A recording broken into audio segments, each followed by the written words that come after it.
If you're like me, you've got a busy mind, always rushing on to the next thing, full of ideas and plans and questions and fears and irritations, and all that noise, well, it's an obstacle in your pursuit of Jesus. Hey friends, I'm Marc Schelske, and this is the Apprenticeship Way, a podcast about learning how to live life with Jesus. This is episode 7, Tell Your Monkeys to Be Quiet.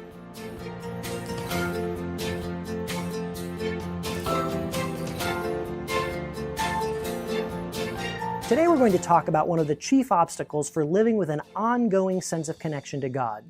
But first, a story. Recently I provided some healthcare services to a sick computer. I'm a big nerd and I like to help my friends out with their technology.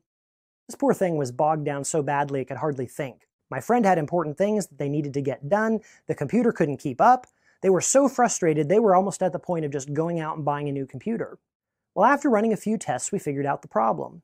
Their computer was infested with malware. Malware? I don't know. I say malware because mal comes from the word malicious, which means evil, intending to do harm, and that's what malware is. It is software written with evil intent. There was a whole zoo's worth of these little applications chugging away happily in the background, running someone else's agenda. And as all those little applications ran, they were consuming the processing power of my friend's computer. That's why she couldn't write an email or compose a document. The computer was focused on something else already. Its capacity was occupied.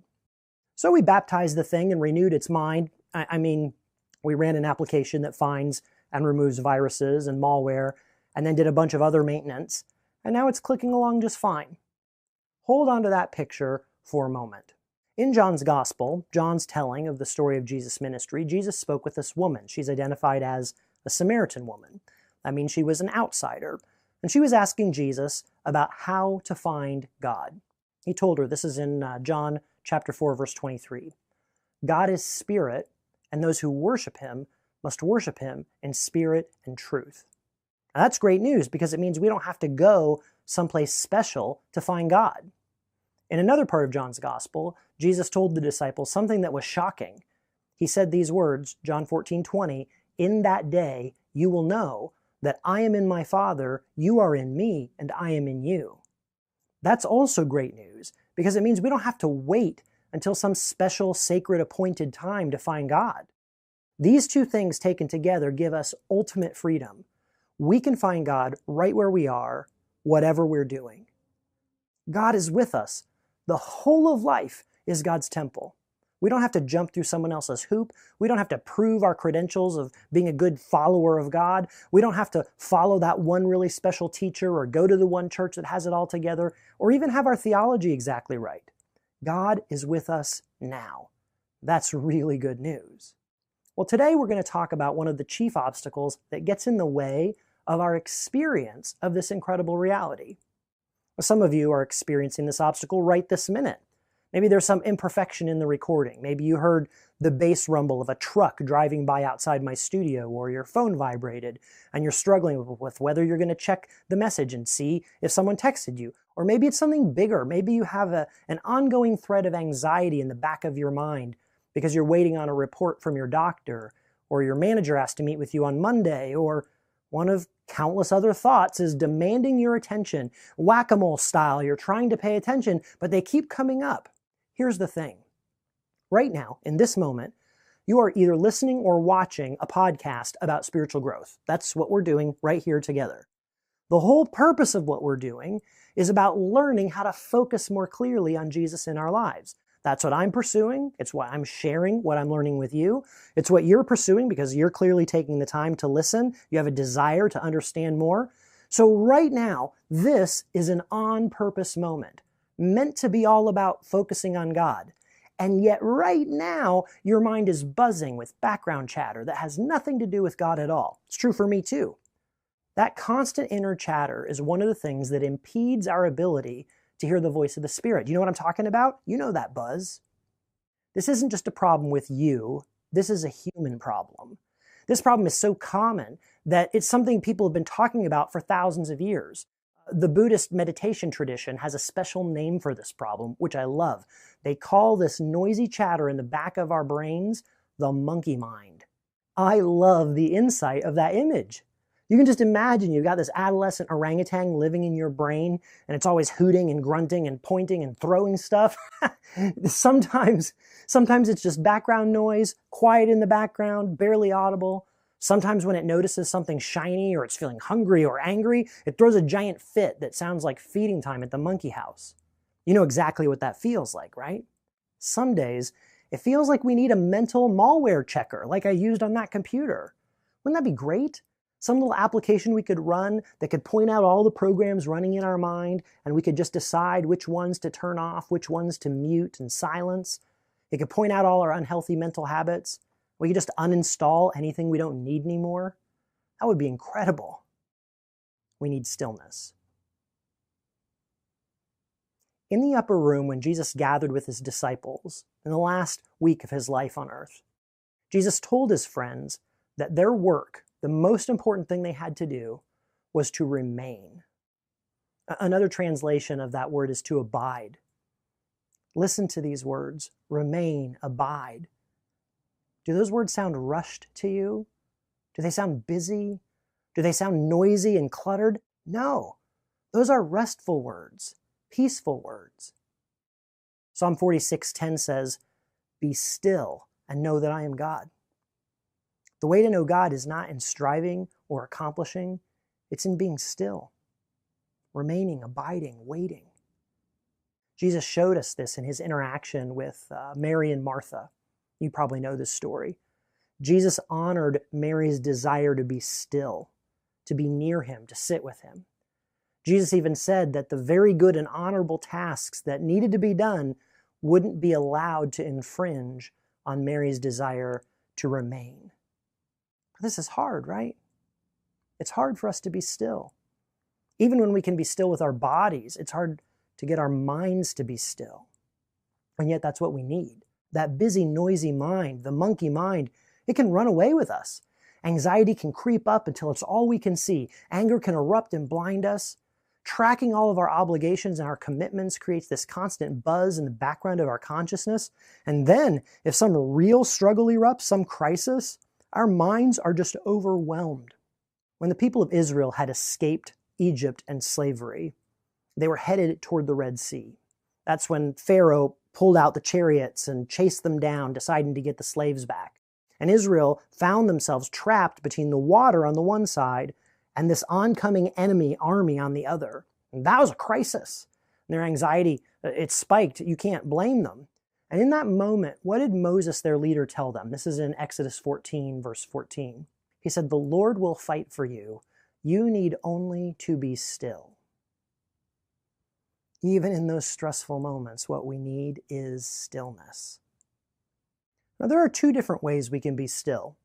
Both of them are important. We need both of them in our lives. Think of it like this. When you're spending time with a loved one, your spouse, your kid, a close friend, there are different levels of being present to one another. There's that full focus kind of presence, right? You gaze into their eyes, you hang on every word, you look into their face. If you're driving, you have to pull the car over. The conversation is so important that you want to be fully present and invested with no distractions. That's one kind of stillness, one kind of presence. But that's not what is appropriate or needed all the time. There's also the kind of presence where you just walk side by side or hand in hand. You're enjoying the sights, you're being together, you're chatting. And then there's the kind of presence, you've experienced this with a really good friend, where you're both in the same room, quietly doing your own thing. Maybe you're both reading, or you're listening to music, or you're working on separate projects. You're not really talking to each other, you're not watching each other, but you just know they're there. They're with you. You feel them. And just knowing that they're with you, that you're not alone, that feels good. You see, that whole range of different ways of being present is a part of our relationship with God. We need that kind of range of stillness. Sometimes we can create that focused stillness where we sit on a rock overlooking a quiet lake, or we're way back in the mountains and there's no cars to interrupt us for miles around, or we just carve out a focused quiet moment with our Bible and a journal and we turn our hearts Godward for 15 minutes or 30 minutes or an hour. That's one kind of stillness. It's focused. It's good. You need to have this kind of stillness in your life, whether it's some kind of daily devotional practice in the morning or some kind of weekly Sabbath practice or a quiet overnight camping trip where you take some reflective time to focus on God and God's presence in your life. Find what works for you. Carve out places in your life where you have quiet and you can have that focused attention to God's presence. You need this. But there's another kind of stillness. In some ways, this one is harder. But for our busy and overcommitted lives, it's probably even more important. There is a stillness that accompanies us wherever we go. We can be at work, we can be managing our kids, we can be in the middle of a crowd, and yet there is a place of stillness within us, in our soul, in our inner world, where we can carry with us a sense of God's presence. In the next podcast, we're going to talk about 2 ways of thinking that can help us move toward this kind of stillness that we carry within us. Jesus told us in John 15 that our work is to remain. Another translation is to abide. I suspect that part of abiding is learning how to pay attention, learning how to be aware of Christ's presence with us in a daily and ongoing way. That means we have to learn how to tell our monkeys to be quiet. We have to learn how to let go of all that mental chatter. God is present. This is so. We don't accomplish God's presence. We don't summon God's presence. We don't earn God's presence. We don't work real hard to make God's presence happen. God is present. That's a gift. It is real. It is now. We're not accustomed to noticing God's presence. Our mental habits make it hard. All that noise we carry around inside of us makes it hard. But there is a change of mind. There is a new way of relating to the world that we can begin practicing. Pastor Greg Boyd wrote a book called Present Perfect that talks about this. And in that book, he said this. He said, whatever's going on in our environment, we must remain aware that one other thing is also going on. And it's the single most important thing in any given moment. Namely, we are submerged in God's loving presence. Does that sound good? Does it sound like a good place to be? Where in any given moment, you are aware that you are submerged in God's loving presence? That's not an impossible way to live. The book of Psalms paints this very same picture. Psalms 132, verse 2, I have calmed and quieted my soul like a weaned child with its mother. Like a weaned child is my soul within me. That is a peaceful picture, a picture of stillness. And that's what our souls need. More on how we get there next time. May you feel the courage and motivation to carve out moments of stillness in your day so you can pay attention to the presence of Jesus. Thanks for listening. If you like what you're hearing, you can have it come to you live.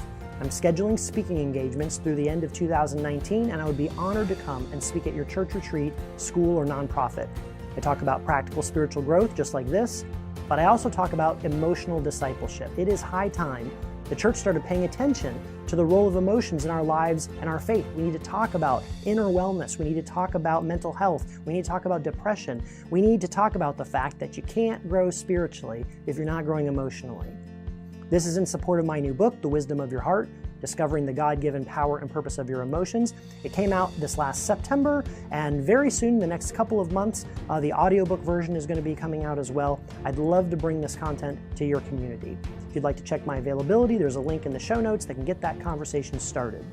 If you'd like to talk about this episode with me or other people on the journey, or you'd like to find encouragement for this kind of spiritual life, consider joining the Apprenticeship Lab Member Community. There's details all about what you get and what it costs in the notes. And if you just want to support what I'm doing, which allows me to make material like this, joining the Apprenticeship Lab Member Community is a great way to do that.